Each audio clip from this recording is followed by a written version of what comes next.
Baik, Assalamualaikum warahmatullahi wabarakatuh kepada tuan dan puan, rakan-rakan sekalian. Dengan ini sekali lagi saya ucapkan terima kasih. Selamat petang kepada semua. Assalamualaikum kepada semua. Alhamdulillah hari ini sebagaimana yang kita maklumkan, kita dapat bersiaran di ruang ini.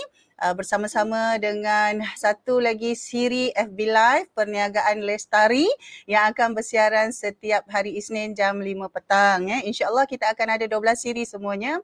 Ini adalah siri yang pertama dan hari ini kita akan bersama-sama dengan seorang usahawan, rakan niaga kita yang kita akan bawa untuk buat perkongsian, buat perkongsian dengan topik sebagaimana yang kita sudah wartakan, yang sudah kita nyatakan, iaitu membuka cawangan retail. Jadi hari ini sebelum itu saya ucapkan selamat datang kepada tuan dan puan semua. Mohon boleh share video ini kepada rakan-rakan yang lain dan tuan dan puan boleh juga tinggalkan komen semasa kami bersiaran.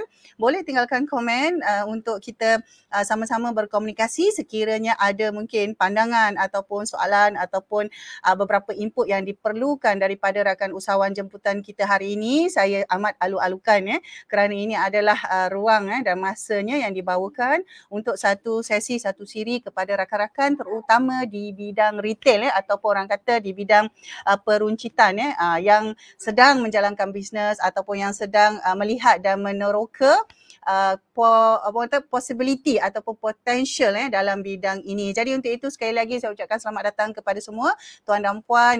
Hari ini hari Isnin, hari yang paling produktif insya-Allah dalam kita punya perancangan seminggu. Jadi untuk itu saya dengan ini saya membawakan rakan usahawan kita Encik Hazwan Jaludin. Assalamualaikum Encik Hazwan, apa khabar? Salam, khabar baik, Alhamdulillah sihat. Alhamdulillah. Baik, jadi saya ucapkan selamat datang ke ruangan ini kepada siri yang pertama Perniagaan Lestari.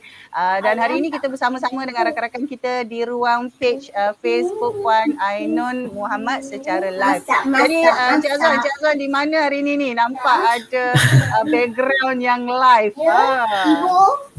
Saya sekarang bersiaran di rumah. So ada apa ni, organik punya pergerakan lah. Okey. Ini kita semua sedia maklum lah, biasa sekarang dalam keadaan semasa bila kita semua kebanyakannya beroperasi dari rumah dan ramai usahawan-usahawan juga sekarang work from home. Jadi ini adalah senario yang biasa lah, yang biasa kita lihat. Jadi sekali lagi saya ucapkan selamat datang kepada Encik Azwan di ruang ini dan juga kepada rakan-rakan semua. Sebelum kita teruskan mohon kita sharekan video ini supaya kita dapat memanjangkan semua perkongsian, sama ada yang dapat bersama-sama secara live atau mungkin menonton secara rebroadcast. Kami awal-awal mengucapkan terima kasih atas sokongan serta masa yang diluangkan untuk bersama-sama kami. Jadi untuk itu Encik Azwan, sebelum kita teruskan, mungkin saya nak dapat sikit feedback daripada Encik Azwan. Boleh. Nak dapatkan sikit input daripada Encik Azwan. Apakah mungkin sedikit latar belakang perusahaan yang sedang Cik Azwan jalankan sekarang? Okey, Assalamualaikum warahmatullahi wabarakatuh. Bismillahirrahmanirrahim. Nama saya Muhammad Hazan bin Jaludin, bertugas sebagai Ketua Pegawai Operasi di Yakin Maksin Berhad. So nama company kami adalah Yakin Maksin Berhad, tetapi kami menjalankan perniagaan retail di bawah jenama Azin Mart. So retail ni bermaksud kita jual produk-produk keperluan harian seperti makanan kering, sejuk beku, dan juga produk sedia dimakan seperti ready to eat, ready to cook, macam tu lah. So perniagaan kami ni sebenarnya adalah perniagaan keluarga, start daripada family business. So ayah saya dan mak saya adalah orang yang antara terawal membuka Halal Mart pada tahun 2008 lah, pada tahun tersebut. So saya merupakan generasi kedua lah yang menyambung perniagaan ni, insyaAllah. Okey. Jadi kalau ikutkan apa orang cakap kuat pula background Cik Azwan. Okey guys. Jadi kalau ikutkan keadaan semasa mungkin Cik Azwan boleh cerita sikitlah background kan, macam adakah memang dari awal Cik Azwan memang apa orang kata terus menjalankan perniagaan ini, mengambil alih daripada keluarga, meneruskan perniagaan daripada ibu bapa, atau sebelum ni ada perkara lain yang Cik Azwan buat lah sebelum menceburkan diri dalam bidang orang kata retail ataupun peruncitan. Okey, baik. Menarik soalan ni sebab sebenarnya perjalanan saya tak seperti yang macam cari kerja, ada orang berbagai sebab lah. Tapi saya lebih kepada diri kita ni ataupun keluarga kami ni adalah keluarga yang suka berniaga lah. Kadang-kadang bila kawan-kawan saya sampai sekarang masih lagi buat lawak lah. Contohnya macam, aku lupa nak bayar krepek kau dulu. Benda-benda macam tu ada lagi sebab kita orang suka berniaga lah. Tapi untuk saya punya peribadi, saya graduate daripada kejuruteraan kimia bioproses daripada UTM Skudai. So saya boleh jadi engineer lah sepatutnya. Tetapi graduate pada 2011, ayah saya di baru tu dia kita start 2008, so dia 3 tahun. Masa tu perniagaan halaman ni agak memberangsangkan lah, nak bagus. So ayah saya kata nak kerja dengan family ke ataupun nak cari kerja kan. So masa tu saya lepas graduate, saya macam gairah lah untuk submit resume, datang interview kan. Tapi saya fikir kita ada peluang ni dan saya memang minat. Maksudnya ada orang dia tak minat tau, dia macam dipaksa kan. Tapi saya memang minat, tak ada masalah. Kalau kata macam gaji RM5 pun sejam pun tak ada masalah, macam itulah. So saya pilih untuk tak apalah, kita ambil lah cabaran ni kan. So pada tahun 2011 tu, lebih kurang bulan 8 macam tu, saya dah stop hantar resume semua. Dan saya terus bertugas sebagai di secara sepenuh masa lah di kedai. So memang menariknya memang saya sukalah macam mana family saya ataupun ayah mak saya train lah. Dia bukan bagi jadi bos terus. Tak. Saya kena jadi cashier counter, buat pembersihan dulu. So dia banyak mengajar kita daripada bawah lah sampai ke tahap yang sekarang lah macam tu. Jadi maksudnya tahun 2011 tu, tahun 2011 tu lepas tamat pengajian terus bekerja dengan syarikat ibu bapa. Yes, pada tahun 2007, 2008 tu kita berniaga kat rumah. So lepas tu saya matrik, bila ada cuti SEM saja kita memang akan bekerja. Cuti SEM je bekerja. So daripada first year sampailah fourth year saya degree bekerja. So bila habis tu memang terus sambung full time lah. So saya tak pernah bekerja secara dengan sesiapa lah, kecuali masa latihan praktikal saja macam tu. Okey. Jadi itu kisahnya. Jadi maksudnya secara serius bekerja dengan syarikat dan juga di bawah jenama Azimuddin ni bermula dari 2011 lagi. Betul, full time 2011. 2011 sehinggalah ke hari ini. Ya betul, sehingga hari ini. Jadi dalam tempoh itu pernah tak macam Cik Azwan kan, mungkin bolehlah cerita sikit orang kata apa sebenarnya kelebihan ataupun mungkin kekurangan ya apabila kita belajar satu bidang yang berbeza, kemudian kita buat bisnes yang berbeza, kemudian kita kata kita tak pernah mengalami pengalaman bekerja dengan orang lain. Jadi apa mungkin yang itu daripada pengalaman Cik Azwan ni, apa yang Cik Azwan boleh dapat daripada perjalanan? Bagi saya sebenarnya soalan ni dia macam orang tanya apa guna kau belajar macam tu, macam orang tanya perempuan belajar tinggi masak kan. Tapi sebenarnya dekat universiti ni kita belajar kehidupan lah. Sebab saya dekat universiti tu saya memang suka aktif dalam buat persatuan. So dia mengajar saya dalam arti kata kepimpinan. Saya suka hiking, trekking beberapa hari macam tu kan. So dia macam sebenarnya ajar kita mood survival, macam mana kita serba-serbi kurang. Pengajaran tu satu hal. Dan alhamdulillah lah saya berjaya juga kat graduate walaupun macam tak berapa cantik sangat. Tapi memang struggle lah, maksudnya kita habiskan pelajaran-pelajaran lah. Tapi waktu belajar tu memang kita bukan belajar pembelajaran saja. Tapi universiti tu mengajar kita pelbagai kehidupan. Kalau kita betul-betul menceburkan dirilah, contoh macam ada pelbagai persatuan, tak kisahlah persatuan apa pun. Sebenarnya itu dia akan membentuk karakter kita kemudian nanti insyaAllah. Jadi kalau katalah macam sekarang ni, apa yang menjadikan kita berbeza? Macam kalau macam tuan tanya saya sendirilah, sebenarnya saya pun sebenarnya latar belakang engineering. Pada tahun 2000 graduate dalam bidang kejuruteraan. Tapi pekerjaan pertama yang saya ambil atau bidang pertama yang saya ceburi adalah pendidikan awal kanak-kanak.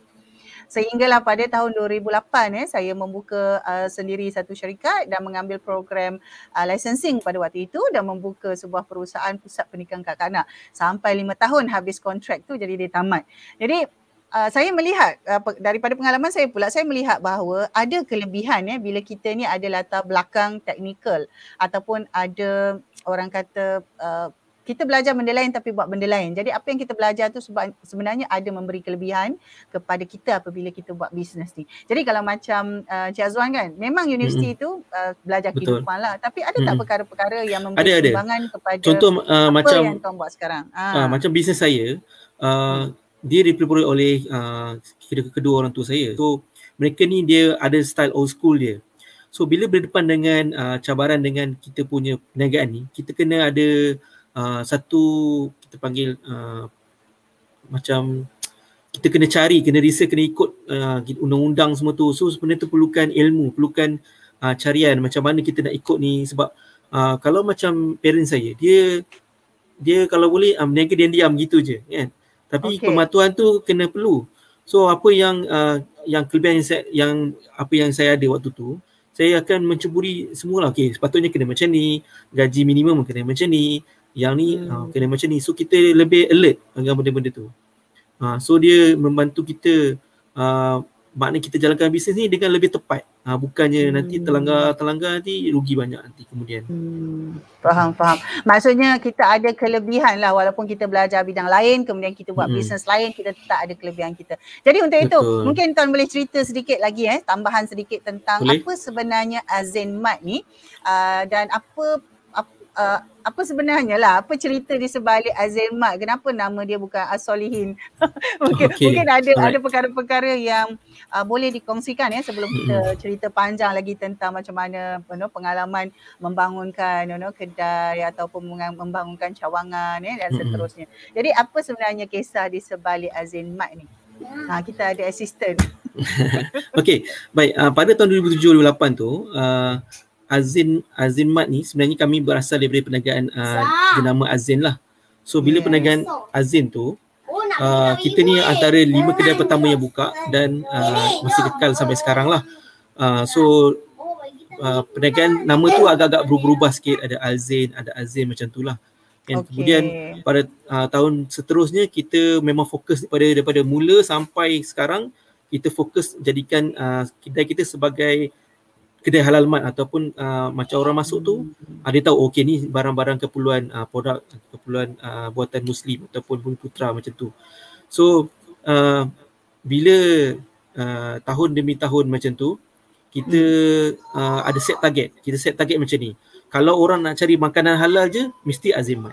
Kita nak cari dapatkan sesuatu je Azinmat. Nak dapatkan contoh kalau dulu air zam-zam sebelum boleh dijual dulu, so dulu dapatkan Azinmat. So benda-benda macam tu, benda-benda yang kata halal ataupun yang itu yang pertama, maknanya dari segi pengguna lah. Yang kedua adalah segi penjual. So kadang-kadang ada kawan-kawan tanya, aku ada produk ni tapi tak tahu nak jual kat mana. Dia akan cakap, ada orang akan cakap kat dia ataupun dia tahu Azinmat boleh bantu dia untuk pasarkan produk dia. So kita jadi satu tempat untuk pasarkan produk-produk keperluan harian lah ataupun keluaran bumi putra. Jadi so, maksudnya maksudnya Azinmat dia ada dua. Sebenarnya dia ada dua segmen pelanggan kalau kita dengar lah daripada apa yang Tuan Azwan cerita tadi. Maksudnya satu memang pelanggan yang kita sebut sebagai direct tu, business to customer secara retail atau kita kata runcit kecil-kecilan. Dia beli sikit-sikit untuk kegunaan harian, untuk kegunaan keluarga. Dan ada lagi satu kumpulan segmen pelanggan adalah pengeluar. Pengeluar atau pengeluar lah, manufacturer, pengeluar produk-produk yang sesuai untuk diletakkan di Halal Mat. Jadi dalam sepanjang perjalanan lama tu sebab dari 2011, berapa tahun tu? 2011 sampai tahun 2021. 13 tahun. Kurang lebih 13 tahun ni. Jadi dalam banyak-banyak tu sampai ke tahap betul-betul jelas dengan segmen pelanggan yang ada.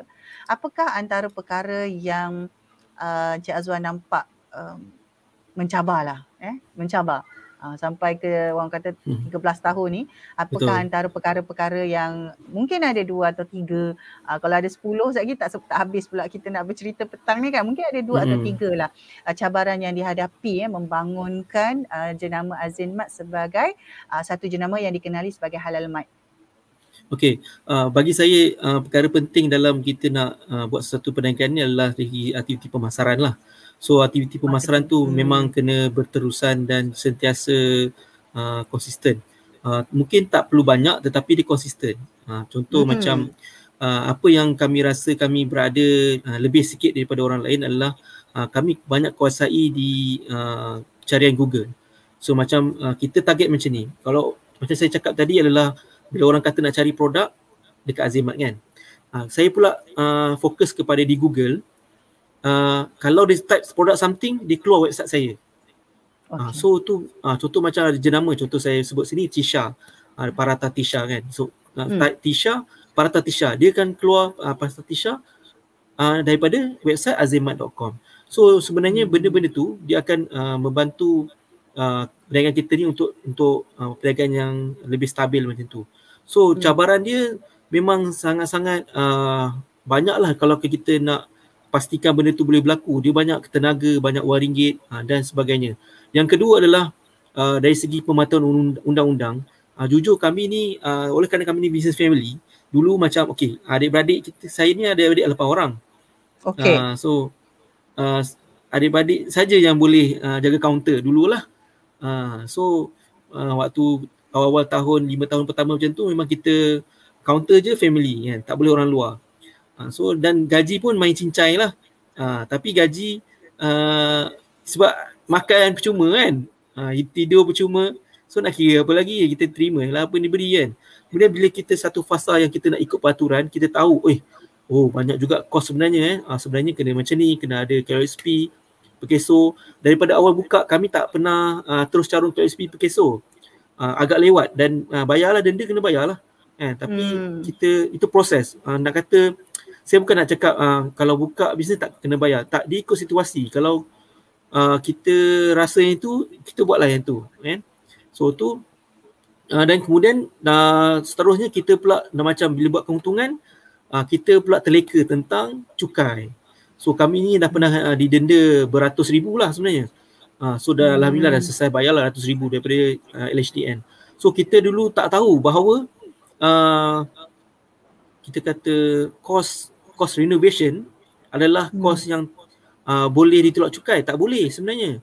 Kos renovation tak boleh ditolak cukai. So kita pun di backdated baliklah oleh LHDN. So kita belajar sesuatu yang besar itulah. Dah duit mana boleh nak dapat mana-mana.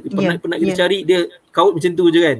So tapi kita lebih belajar sesuatu lah. Kemudian fasa seterusnya kita lebih kepada pensyarikatan. So dulu kami ada enterprise lah. Sampailah tahun 2011, 2018, 16 macam tu, baru kami ada syarikat Sdn Bhd. Itu pun ada keperluan. So itu banyak strategi dia. Contoh kita tengok bila cukai terlalu tinggi dan kita perlu optimumkan cukai tu, kita kena berubah dari mana ke mana. Itu ada pelbagai strategi lah. So banyak benda-benda yang cabaran ni memang mengajar kita sesuatu lah. Kalau kita tak hadap tu, kita tak rasa. Yang seterusnya yang rasa yang paling sentiasa berlaku sampai hari ni adalah kita panggil turnover untuk staff. So untuk retail ni memang dia turnover dia agak tinggi. Saya tengok rakan-rakan yang di halal mat lain ataupun saya tengok di kat luar tu, memang kalau kita tengok kalau runcit ni mesti selalu tampal ada vacancy, mesti selalu. So kita memang kena guna konsep always vacancy tu sentiasa open lah, supaya kita tak ada terputus-putus. Kalau macam ada company, kita tengok lama ni kau kerja tu kan, tapi memang retail ni dia memang agak cepat sebab dia lepas habis SPM je dia sambung belajar. Dia kerja lah 6 bulan ke macam tu lah. Degree ke tu dia macam tu. Itu yang saya nak kongsikan ini, insyaAllah. Alright. So antara yang macam Cik Azwan kongsikan 3 perkara tu, kalau saya tengok kalau kita dengar balik, mungkin rakan-rakan di luar sana anda semua yang bergerak usahawan terutamanya atau bakal usahawan bila dengar ni mungkin rasa perkara ni betul lah. Maksudnya bukan saya seorang yang menghadapi isu yang sama, contoh. Jadi bila berbalik tadi sebut tentang perancangan perkembangan, maksudnya nak mengembangkan itu satu persatu tu, nampak bahawa macam Azin Mak ni dah berevolusi maksudnya dah banyak berevolusi dari tahun 2011 sampailah sekarang, maksudnya dah ada banyak evolusi yang berlaku dan kita yakin evolusi ni sebenarnya antara orang kata faktor yang menyebabkan Azin Mak dapat bertahan hingga ke hari ini walaupun dengan pelbagai cabaran. Jadi daripada fasa perancangan satu persatu itu yang kita dengar tadi kan, asalnya keluarga, bermula dengan enterprise sahaja, kemudian dah mengalami fasa kefahaman yang lebih tinggi, kemudian diteruskan diuruskan dengan persyarikatan yang lebih solid. Jadi sepanjang itu katalah Encik Azwan kata antara cabaran tu 3 perkara tu, kalau katalah kalau kata akan datang ni, masihkah ada orang kata rancangan untuk membuka dan menambah cawangan? Sebab sekarang ni mungkin Tuan Azwan boleh cerita sikit cawangan tu kan sekarang ada berapa, mungkin di mana lokasinya, dan dalam masa terdekat mungkin dalam setahun, 2 tahun atau 3 tahun akan datang, apakah ada rancangan untuk membuka cawangan ni tadi? Baik, alright. Sekarang ni kami start dari 2008. So kita ni kebanyakannya pertambahan ni secara organik lah. So kita biasanya kita kumpul duit 2 tahun, setahun kita akan buka satu outlet. So tak macam orang lain yang mungkin ada perniagaan yang laju. 5 tahun ataupun 2 tahun dah ada 10 cawangan contohnya. Tetapi kita ni fokus kepada continuity ataupun organik yang lebih bertahan. Kita nak satu tempat tu target kurang-kurang aku 5 tahun kat sini. Kurang-kurang kita nak bukan setahun 2 tahun. Kita buat kita panggil kontrak sewa tu pun kalau boleh berapa maksimum boleh pergi. Kita tanya dia kan. 5 tahun okey 5 tahun. Sebab tu kita punya penelitian untuk secara teliti kita nak cari outlet tu sangat-sangat ada satu yang macam kurang tu kita akan begitu petikaikan lah sebab kita ada team kan. Okay, kenapa ni, kenapa tu kita akan throw out the idea lah. So Alhamdulillah sekarang ni kita ada 8 cawangan. So outlet kita yang terakhir dia buka pada Disember 2019 di Puchong. Okay. So tu yang terakhir. Kemudian throughout the COVID ni ataupun PKP atau sekarang apa PMN kan, pembuat program bulan PPN apa dah lah kan. Kita pun dah lost track dah. Lost track dah. Fasa 1, fasa 2 dah, whatever is lah. So kita ada juga kita panggil hantarkan macam surat untuk letter of intent nak sewa. Kita ada interview untuk sewa. Banyak yang tak berjaya lah. Ada 2-3 tempat tak berjaya. Kemudian sebab kita tak looking for tempat menarik, lepas tu kita masuk. Kita bukan macam tu sebab business retail ni dia margin rendah. Betul. So bila margin rendah, kita kena pastikan kita punya OPEX kita ataupun operating expense kita at very minimum level yang kita boleh jaga. So kos yang paling utama adalah kos sewa lah. Sebab kalau kita kos sewa 4,000 maknanya sepanjang 4 tahun atau beberapa tahun yang kita berniaga minimum 4,000. Biasanya tahun kedua 3 dia akan naik. So kita akan cari yang paling rendah lah. Kita punya guideline kita. Lagi rendah lagi bagus. Sebab dia akan tarik kita punya average sewa tu akan jadi lebih rendah. Okay. So insyaAllah dalam bulan Oktober nanti kita akan buka satu lagi cawangan di Putra Heights. So Putra Heights ni cawangan kita yang ke-9 lah. Selain daripada cawangan ke-9 ni, waktu PKP ni kita berjaya juga buka satu kita panggil pusat edaran lah. Actually cawangan utama kami di seksi 15 Shah Alam. So di seksi 15 ni ada 3 tingkat. So Alhamdulillah parent saya dia suka ataupun kita panggil dia looking forward tu sangat-sangat jauh ke depan lah. Bukan macam orang muda banyak duit sikit dia akan tukar kereta lah, beli apa sesuatu lah kan. Tapi parent saya dia beli bangunan. So satu yang saya rasa satu panggil pembelajaran yang sangat bagus lah kat diri saya kan. So bangunan 3 tingkat tu bangunan sendiri punya. Kemudian yang tingkat 1 kita buat pusat edaran dengan siap lift sampai ke tingkat 3 lah. Maknanya ada 2 tingkat, 3 tingkat semua. Kalau bahasa Melayu tingkat 1, tingkat 2, tingkat 3 kan. Bahasa Inggeris ada second floor, first floor gitu lah. So daripada kita panggil 8 cawangan ni ada 3 cawangan ataupun bangunan adalah milik sendiri. So kami ni memang bisnes ni kita bukan hit and run lah. Kita memang duduk situ bayar sewa. Kalau kita beli bangunan ni berapa puluh tahun nak bayar kan, 30 tahun 10 tahun. So memang kita bisnes ni memang untuk long term. Sebab kita ada satu objektif, kita ada semangat, kita nak tengok kita pun masih kekal lagi, kita punya identiti. Maksud identiti ni kita kita memang bawa brand local product, Bumiputra product saja. Kita tak bawa national product macam Nestle, kita tak bawa. Sebab kita rasa kalau kita bawa, kita akan sama dengan orang lain. So kita nak memang keunikan tu sentiasa maintain supaya orang tahu Azimat tu macam mana identiti dia.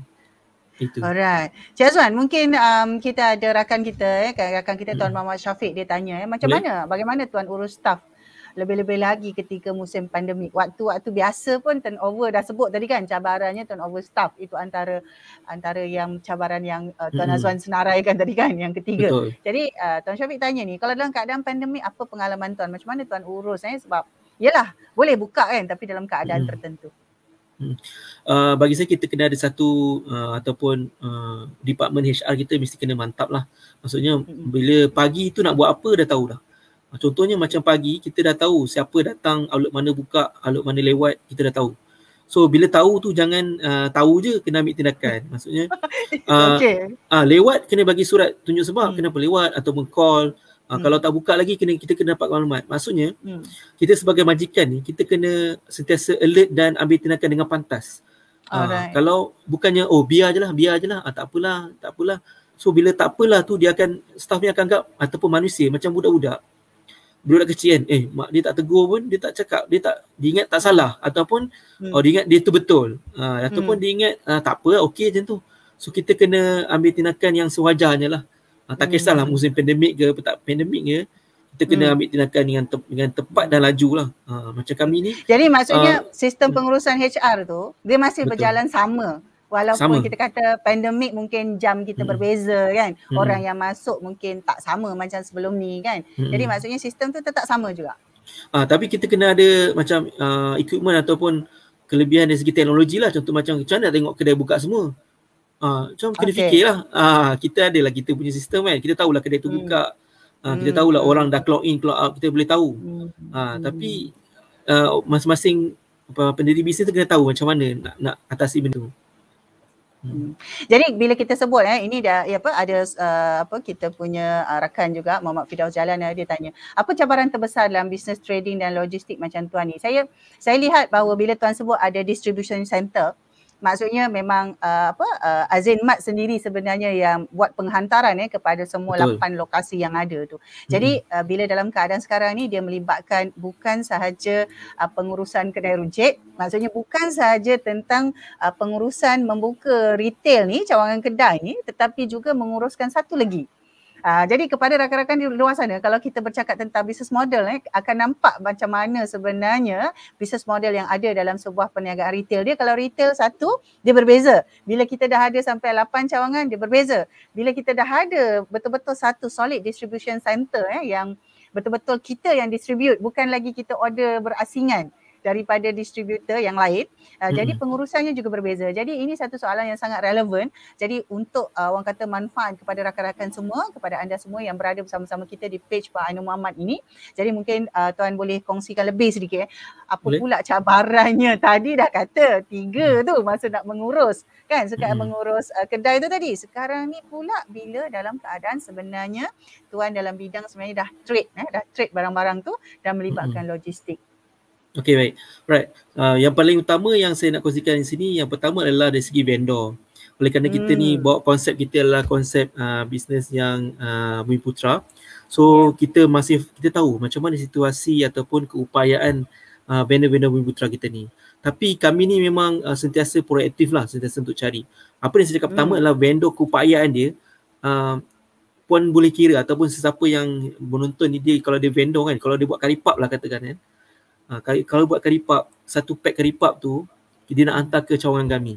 So sebenarnya satu kali round tu berapa purchase order yang dia boleh dapat. Dan dia tengok dalam, cuba dia reflect diri dia balik, adakah dia mampu untuk cater kita. Kita jangan cakap banyak kedai kat sini. Kita cakap kalau you masuk satu produk kat kami akan hantar ke 8 cawangan. Terus 8 cawangan yang akan buat order kepada dia. Tapi kat sini kita tengok dalam sepanjang perniagaan ni, banyaklah juga yang berjaya. dan ada juga yang, tapi lebih banyak yang kurang berjaya sebab pengalaman kami ni sentiasa ada stok putus-putus. So bila stok putus bermaksud kita akan kurang sale. Bila kurang sale, mana pelanggan akan kurang dan dia malah datang sini saya tak ada je. Macam tu kan. Contohnya saya cerita tentang ataupun daripada sekarang ni, yang berlaku sekarang ni, sekarang air gau. Air gau ni mungkin ada yang kena dengar, ada yang tak nak dengar. So saya pun tak tahu. Interesting apa tu air gau. Air gau ni adalah air jenama air mineral. So dekat customer kami ni memang minat lah air gau ni. Maksudnya dia daripada Pahang, air Pahang ni. Tapi dekat Pahang lah dia punya kilang tu. Dekat Pahang kat air Pahang. Okey, alright. Bukan, dekat Pahang tempat dia. Saya tengok Temeloh ke apa something lah. Alright, okey. Sekarang ni kita tak dapat stok lagi sebab kilang tu tutup akibat COVID. So kalau tutup tu 14 hari. Tapi ini maklumat yang saya dapat lah.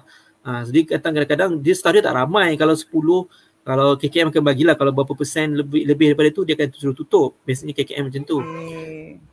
So dia antara contoh macam tu. So dia tak nak brand lain. Saya tak nak brand ni, brand Faiza ke, brand apa ke. Saya nak Aigau ni juga. Tak nak. Walaupun kita sediakan alternatif ke ataupun macam yang lebih baik, lebih mahal ke kan. Dia tak nak, dia nak Aigau juga. So tu menarik. Okey, alright. So customer kami memang macam tu. Contoh sama juga dulu sebelum ni kita ada krisis untuk stok ayam. Dia nak ayam jenama Dr. Zainal je. Dia nak ayam jenama Bismi je. Yang lain-lain tak nak. Saya tak nak ni, saya nak ini je. Sebab kita bawa ada brand, beberapa brand. Kalau brand diputus, dia tak akan beli brand tu. Dia nak beli brand tu juga. Dia sanggup tunggu. So kami customer ni bukan simply yang biasa je lah. Customer kami dia memang loyal. So kita kena jaga dia, kita kena bagi dia produk yang betul lah. Bukan produk yang dia nak. Bukan yang kita rasa sedap ni ataupun untung banyak ni, tak. Produk yang dia nak. So continuity tu kena ada. Vendor tu cabaran dia. Itu yang pertama. Okay, yang kedua adalah bukan cabaran tapi saya kongsikan kenapa kami letak ataupun outlet kami ni dekat-dekat. So kami mengambil kita panggil pembelajaran daripada syarikat-syarikat retail. Apabila mereka buka di awal ni, dia akan buka di tempat yang berdekatan dengan dia. So bila buka berdekatan, kita boleh servis outlet kita tak lebih daripada 2 atau 3 hari. So produk tu sentiasa top up. Sentiasa baru. Kalau mi ni customer tanya, mi bila semalam 2 hari semalam tak nak semalam. Dia macam tu, dia nak yang baru walaupun mi tu tahan seminggu, dia pun bukan nak masak esok. Tapi dia memang customer tu jenis macam tu kan. So tu yang kedua. Yang ketiga adalah kalau orang faham retail ni, boleh guna kredit lah. Tapi dalam bisnes kami ni, Halal Mart ni, oleh kerana kita ni banyak urusan dengan KS, so kredit tu bukanlah satu option utama mereka. So kita banyak kepada cash. So nak beli barang ni kita beli banyak, lepas tu belum lagi jual lagi, tapi dah kena bayar penuh. So tak ada kredit. Yang ada kredit pun macam company besar lah, macam Faiza, Adabi tu alhamdulillah lah ada kredit. So sebenarnya kredit ni bukannya kita nak minta panjang ke, terlalu panjang ke macam kat Tesco kita pernah dengar ataupun hypermarket ke 2-3 bulan dapat payment. Tak. Bagi kami macam ada tempoh paling minimum pun 7 hari pun dah cukup baik sebab kita nak dapat barang tu, kita nak distribute balik, so nak susun, nak bagi customer nampak, so itu pun ambil masa. Kalau kita bayar penuh. Sekarang ni banyak vendor pula kita bayar penuh, barang tak ada pula. Geram betul. Okey. Dah lah dia tak bagi term payment tapi dia suruh bayar penuh. Bila bayar penuh tak ada barang pula. Tak kisahlah apa punya. Yang ni sensitif, saya tak nak sebut nama lah, tapi memang ada berlaku. Saya harap banyak-banyak AKS yang ada tu kena improve macam tu. Kalau dia rasa tak boleh terima order, kena bagi tahu awal supaya kadang-kadang ni kita nak ada option lain. Kita dah tambah situ berapa puluh ribu, kita nak pilih lain ke apa kan. So tu sedikit cabaran yang saya kongsikan lah.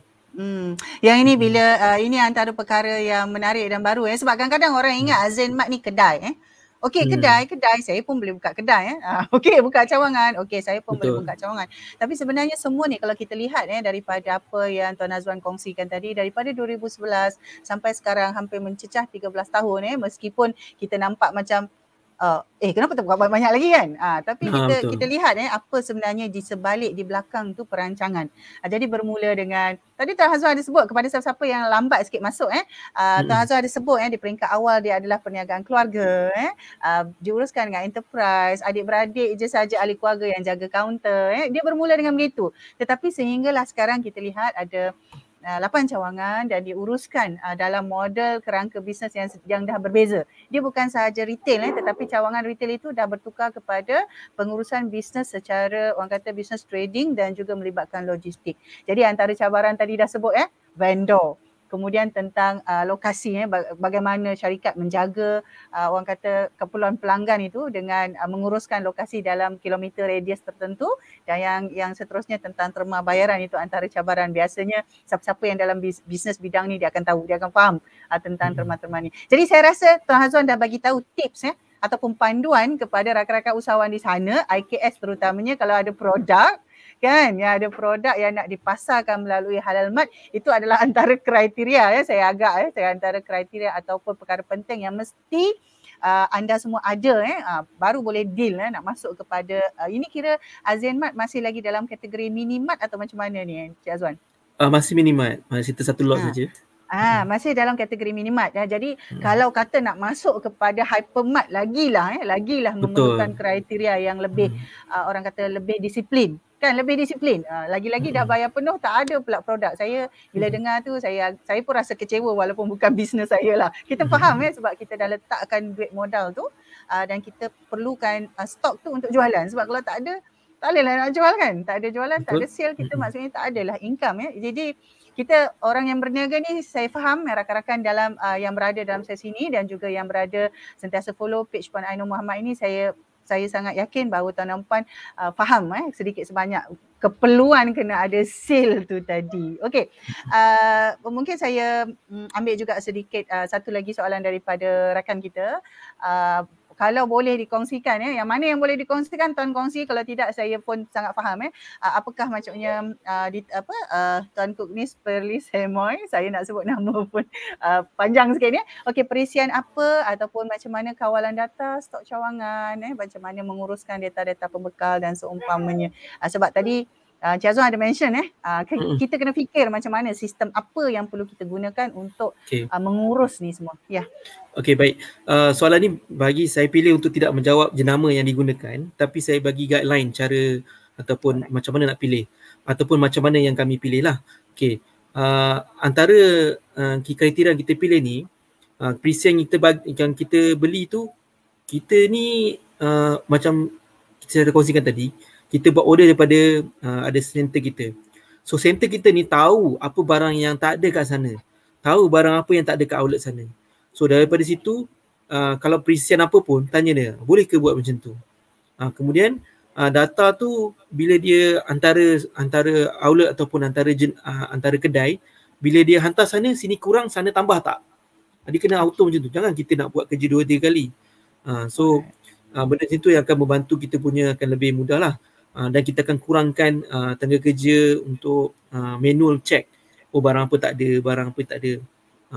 Tu kalau kita guna present, kena labur ni, present ni masalahnya orang suka beli yang mahal tapi tak tahu guna. So bagusnya kita tahu apa kita nak guna. Kita nak macam mana? Kita tanya, perlu tak?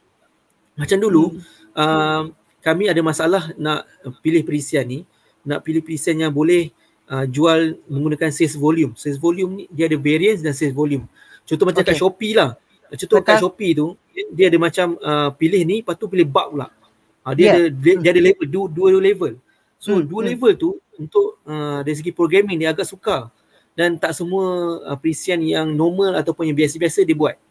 So tu antara kita. Sebab kami ni ada jual juga untuk agent ataupun Halal Mart kecil-kecil yang dia datang kat kedai kami. Di pergi Azien Mart ni dia nak beli barang ni secara bulk untuk jual kat kedai dia. Ada juga kami jual harga macam tu. Selain kami hantar ke kedai-kedai kami juga jual produk secara bulk. So bila bulk tu harga dia lain, price level dia lain. Kemudian dia nak beli banyak pula. Itu dia punya sales volume kita panggil. Sales volume tu pun ada. Kalau beli 6 hingga berapa, 12 harga sekian. Kalau beli 12 hingga tu sekian. So kita punya setting macam tu. Sebab bila kita nak orang beli banyak, dia akan diskaun banyak lah. Takkan dia kata aku beli 1 sama dengan beli 10.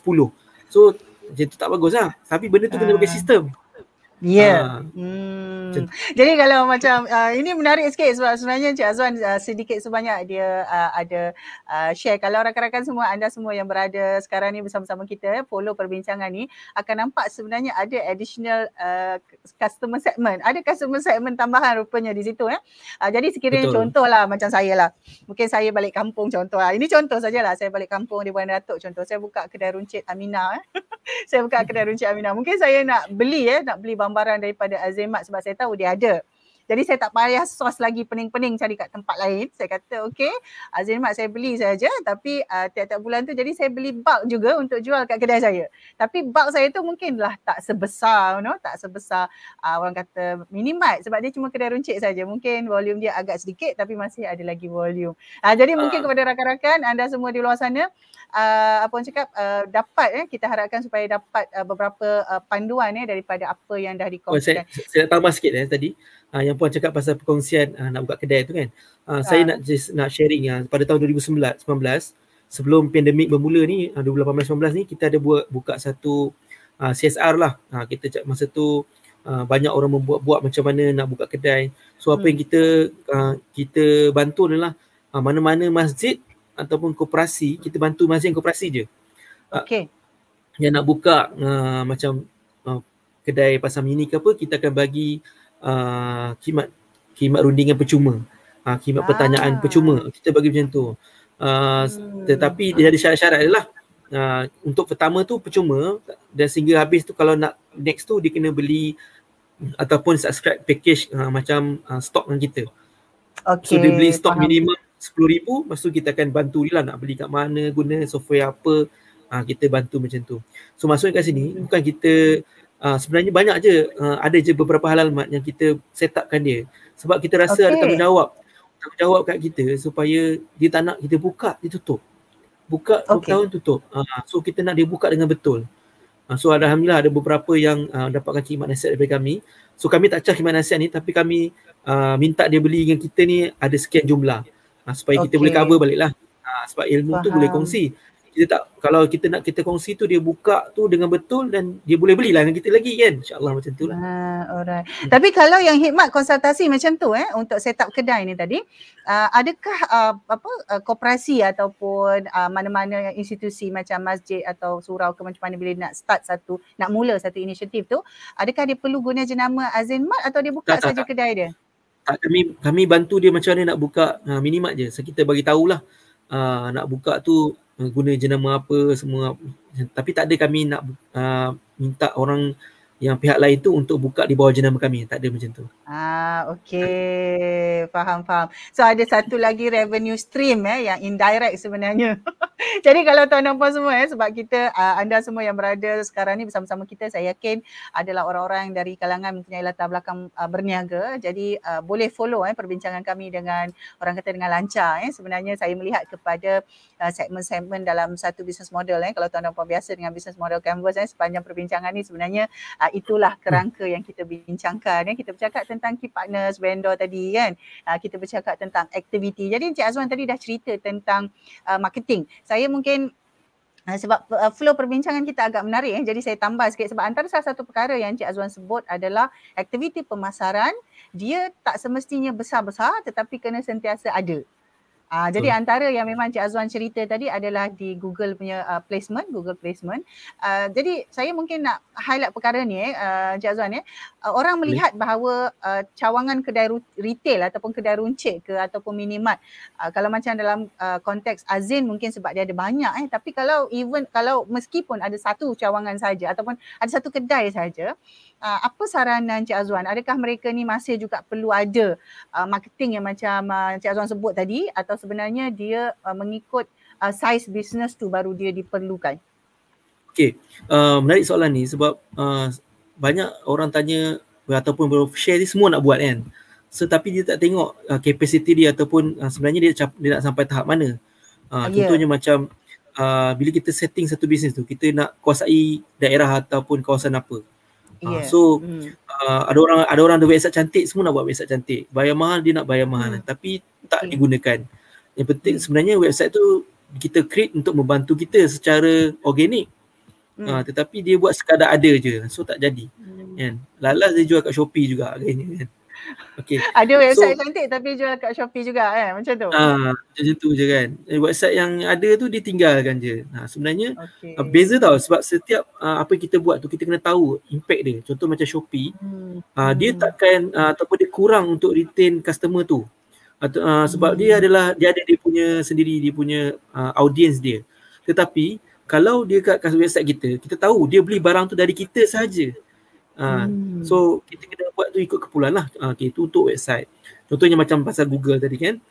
Saya rasa ni ilmu asas yang setiap perniagaan yang ada brick and mortar ataupun dia ada premise, dia mesti kena buat. Tak kisahlah dia tak nak pergi ke, tak nak go global ke, tak nak ke, dia mesti kena ada Google My Business ni. Dia mesti kena buat. Dia biasanya kalau saya jumpa kawan-kawan ataupun rakan tu, saya akan bagi kita panggil macam sharing lah. Kau buat lah Google My Business ni.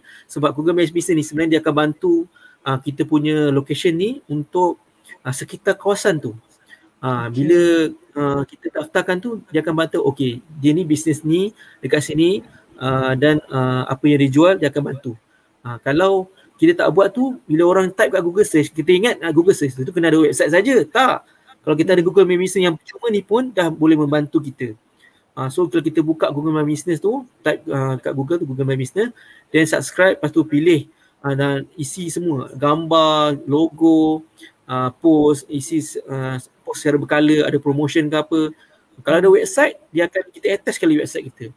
Sebab dia akan bantu secara susah nak terang kat live ni, tapi kita akan tengok dia very powerful lah kalau kita combinekan semua. Tapi asasnya Google My Business tu memang wajib bagi saya lah. Alright. Okay, terima kasih Cik Azwan. Tapi kita semua bersetujulah kita semua bersetuju bahawa setiap yang berbeza mempunyai model pemasaran yang berbeza. Dia juga mempunyai orang kata model pengurusan yang berbeza. Jadi kadang-kadang kita nampak kedai runcit, kita nampak minimart, kita rasa sama je kan, kedai runcit jual barang apa orang kata keperluan barang harian. Kita nampak macam sama, tapi sebenarnya macam yang kita faham kita semua faham bahawa setiap business model itu mempunyai cara pengurusan yang berbeza. Jadi saya yakin Cik Azwan pun apa yang Cik Azwan share tadi secara umum dan berdasarkan pengalaman Zinmat daripada tahun 2011 tu sampai sekarang Cik Azwan sendiri berada dalam organisasi itu secara langsung. Jadi kepelbagaian ni ada setengah-setengah tu memang fokus kepada online saja. Jadi dia tidak ada model pengurusannya berbeza. Kalau online saja dia lain. Kalau kita tengok dia punya PNL pun tak sama. Kalau kita tengok dia punya orang kata revenue stream pun tak sama, dia berbeza. Jadi antara perkara yang Cik Azwan dah kongsikan tadi, apakah yang Cik Azwan nampak ataupun kita dah tahu retail ni atau orang kata perusahaan macam ini sentiasa akan ada. Sentiasa ada peluang, sentiasa ada potensi. Tapi mungkin Cik Azwan boleh kongsikan sedikit apakah pandangan Cik Azwan kepada macam golongan muda terutamanya ataupun golongan yang lebih matang mungkin ada satu kumpulan yang memang ada modal sahaja. Mungkin ada satu kumpulan yang memang ada tenaga dan kepakaran dengan modal yang ada tetapi agak terhad. Jadi apakah apa orang cakap senario semasa ini, macam tadi buka lagi satu cawangan kan, apakah senario semasa ini dengan orang dah banyak kepada online, apakah senario semasa ini membolehkan lagi potensi untuk kita dalam masa terdekat lah sekurang-kurangnya dalam setahun ini untuk kita membuka lebih cawangan, lebih banyak cawangan dalam bentuk physical setting. Kalau ikut Cik Azwan macam mana lah kan? Realitinya pada sejak COVID ni memang banyak cawangan yang ataupun banyak perniagaan peruncitan baru yang buka. So kita perasan lah benda ni. Dan dia sikit sebanyak kita akan berkongsi kek lah. So sebab kalau kita dalam satu apa ni kita panggil customer segment yang sama, kita akan kongsi kek tu. So kita ada pilihan sama ada kita nak terus kongsikan kek ataupun kita nak cari kek lain. Maksudnya kita nak buka di pasaran lain lah.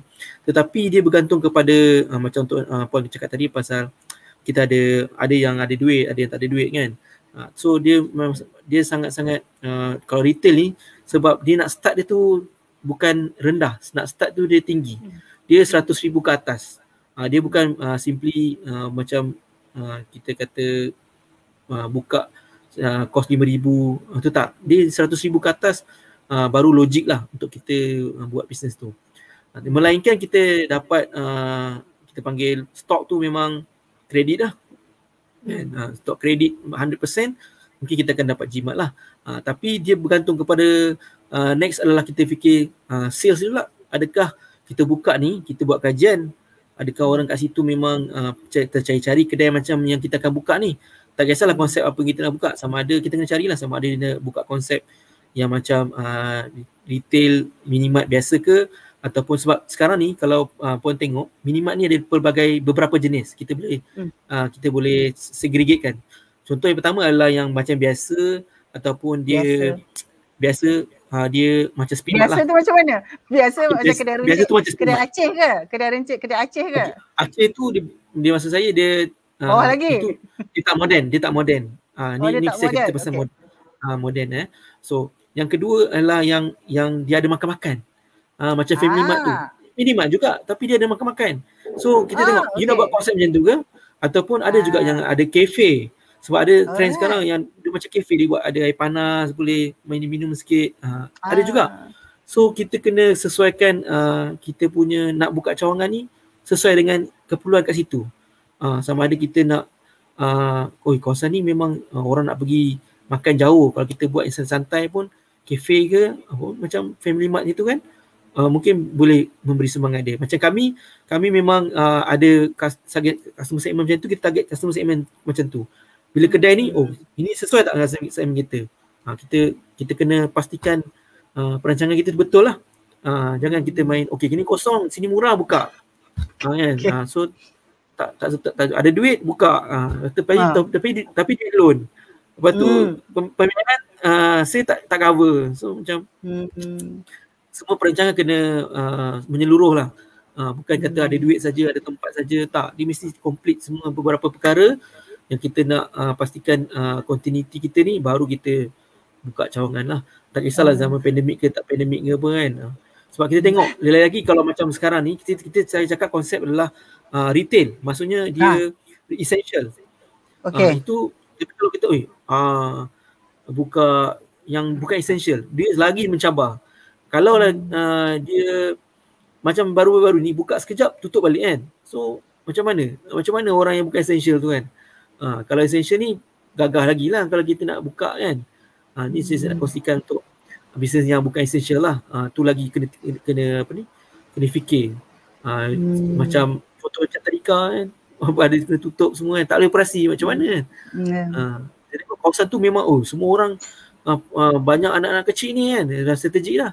Tapi ada regulation ataupun yang sesuatu yang di luar jangka kita, yang di luar kuasa kita, yang kita kena ambil take note benda tu juga.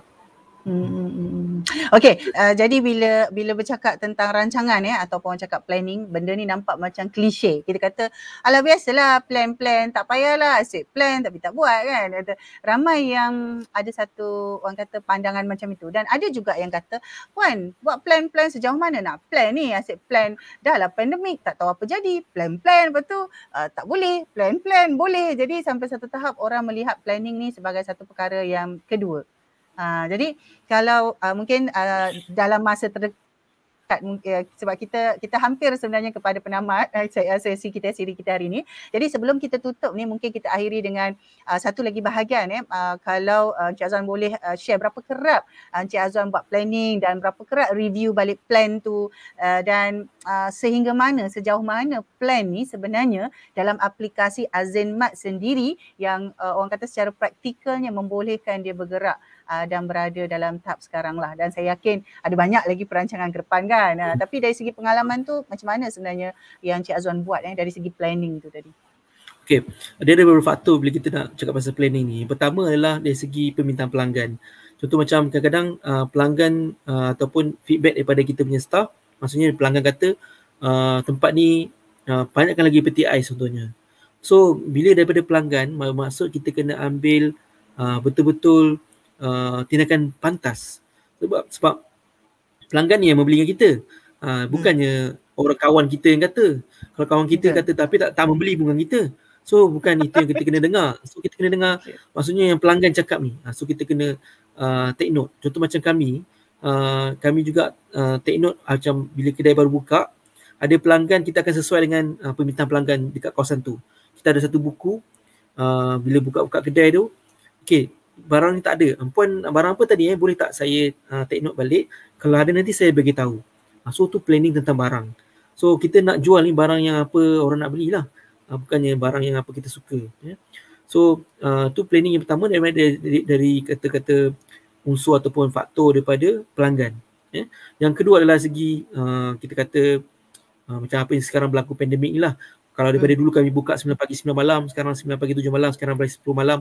Sekarang bila ada masalah sekarang, kita Malaysia ni power lah, sebab bila buat pengumuman 24 jam atau 48 jam je kena ni kan. So kita kena terus pantas buat perbincangan ataupun perancangan lah. Siapa yang nak kena kerja pagi, siapa nak kerja ni, siapa nak apa kita nak tukar shift macam mana, so kena segera. Yang ketiga adalah perancangan kita untuk jangka masa panjang. Maksudnya pengurusan untuk masa kami ni satu outlet, dua outlet, sampai setiap tambah satu outlet dia berbeza-beza. Dia tak sama. Kalau kita kata feel dia pun lain, tanggungjawab dia pun lain, sebab turnover kita makin lama makin tinggi, kan. So tanggungjawab kita makin lama kita jaga. Kalau kita kata satu orang tu darab 4, maksudnya 4 isi keluarga, kan. Sekarang ni kami dah ada 30, 120 orang. 120 orang ni jadi tanggungjawab. Kita bukan simply ambil keputusan mudah. Kita mesti buat perancangan yang baik, sebab kita jaga ramai orang ni. Tak adalah ramai macam mana megah holding apa, kan. Tapi bagi kami ramai lah, sebab retail ni di harian, kan. So dia memang kena bertindak pantas dan ikut beberapa faktor tadi yang saya cakap tadi. So tu saja saya kongsikan lah. Alright. Jadi alhamdulillah saya ucapkan terima kasih kepada Encik Azwan, sebab Encik Azwan banyak juga perkara yang Encik Azwan share tadi. Saya pun sebenarnya pertama kali dengar ini bila saya dengar cerita ni, pertama kali saya nampak dengan jelas apa business model yang Azin Mart ada sekarang ni. Jadi saya harap rakan-rakan semua sambil kita mendengar dan kita melihat ni, kita ambil beberapa poin yang penting, kerana seperti biasa Encik Azwan setiap kali bila kita dapat maklumat baru, sebenarnya kita perlu tanya juga okey, ini maklumat baru, apa yang saya boleh buat dengan maklumat ni. Kedua, siapa yang saya boleh tolong dengan maklumat ni. Jadi mungkin kita bila dengar banyak sebenarnya saya belajar dengan Encik Azwan, sampai saya rasa macam saya tak buka lah kedai. Sebab dia bukan satu perkara yang mudah. Kita nampak ringkas, kita nampak senang, okey, beli stok jual, tapi sebenarnya dia memerlukan satu perancangan. Tetapi saya yakin kepada rakan-rakan di luar sana, okey, kalau mereka nak cari Azin Mart atau nak cari Encik Azwan, macam mana? Kita operasi bisnes ataupun office di Seksyen 15 Shah Alam. So kita kalau nak ke kedai kami ada 8 cawangan sekitar Lembah Kelang lah. Kita ada di Shah Alam, kita ada Seksyen 15, Seksyen 27, U10, U5. Kemudian kita ada kat Sumbang USD 8, kita ada di Puchong, kita ada di KL, dan kita ada di yang insyaAllah yang akan datang akan ada di Kuala Lumpur ada, dan yang ke-9 insyaAllah di Putra Heights insyaAllah. Dan kita pula bila bisnes ni, kita bukan bisnes di kedai saja, kita juga ada website kita azimart.com, boleh buat pembelian kat situ. Apa yang alamatnya apa tu tadi tuan? azimart.com sama. azimart.com. So website kita ni ataupun apa yang kita tawarkan, pelanggan boleh dapat barang dalam tempoh 1 jam. So dia instant delivery, bukannya macam next day ke 2 days ke, tak tahu bila ke, kan. So kita nak order tu terus dapat. So kita ni menggabungkan bukan saja kita jual secara offline, kita juga jual secara online. Dan kita macam biasalah tempat-tempat ataupun nak booking untuk sumbangan ke apa, kita pun boleh juga, tak ada masalah. Dan kalau sebarang usaha sama ataupun vendor-vendor, insyaAllah boleh rujuk saya ataupun di kedai. Kalau saya punya website ataupun saya punya Facebook adalah Hazwan Jaludin. Seperti mungkin ada di share, kan, ataupun di tag ke, boleh messenger ke apa, insyaAllah saya akan rujukkan. Kalau untuk produk baru, kita akan ada person in charge yang akan uruskan. Itu saja. Alhamdulillah. Jadi kita sama-sama semua rakan-rakan semua, kita doakan kejayaan Azin Mart dapat meneruskan legasi dan dapat terus memberi khidmat, membekalkan produk-produk yang berkualiti, yang baik kepada seluruh masyarakat kita. Jadi insya-Allah kita doakan supaya kita ucapkan terima kasih pada Cik Azwan, dan kita doakan supaya sentiasa dikurniakan kesihatan dan orang kata kemudahan dapat menyelesaikan apa-apa sahaja situasi dan keadaan semasa bersama dengan tim. Jadi sekali lagi saya pun nak mengucapkan terima kasih kepada semua rakan-rakan yang sentiasa follow dan juga yang sentiasa bersama-sama dengan page Puan Ainur Muhammad. Lepas ini boleh cari Encik Azwan. Encik Azwan dia kata dia ada dekat Facebook tu. Jadi boleh cari dia, boleh messenger dia. Kalau dia lambat jawab janganlah marah.